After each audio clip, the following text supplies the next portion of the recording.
Hello, this is Rebecca from Seawolf Sustainability Consulting. I'm here completing a short video to talk about annual reports.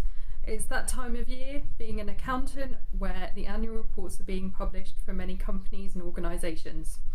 But what are they, and what are things to look for?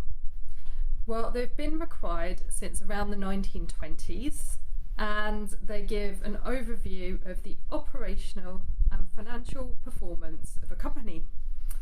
That includes a letter from the CEO, usually at the beginning, and they're filed with regulators or authorities. For example, that's using a system called EDGAR with the SEC in the United States, or at Companies House in the UK.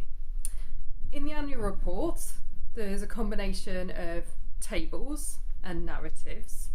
And now increasingly for large companies, they also include information about the environment, social and governance performance of the company, greenhouse gas emissions, TCFD disclosures, the climate disclosures, and they sometimes have that type of information available in an Excel data pack.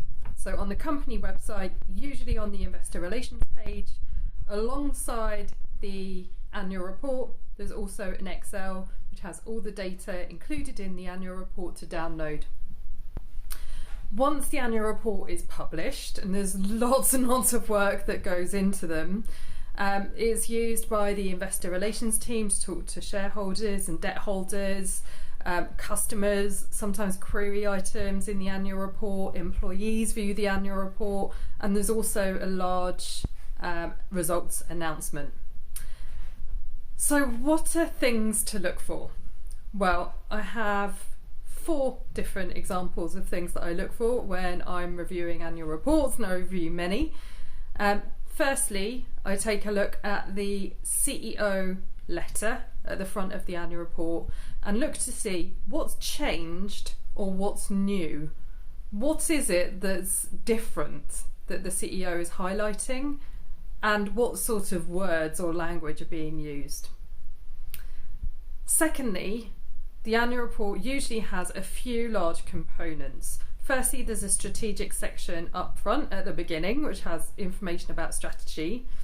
There's the financial statements towards the end, which are very dry tables, usually with lots of numbers and with the accounting alongside the accounting requirements. And those financial statements have an auditor report usually ahead of them. And there's ESG and risk information, usually somewhere along the middle or supplementary. So a second thing I look for is, what does the audit report say? What are the issues they may be highlighting? And how do those 3 sections, the strategy, ESG and risk information, and the financial statements, link to one another? And sometimes they seem very disjointed and quite separate, but in particular with strategy, that should be themed throughout the annual report.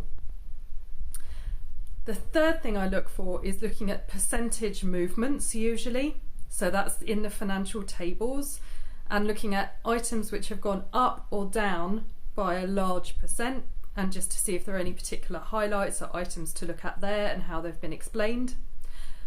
And then the fourth and last thing that I tend to look for is scanning through.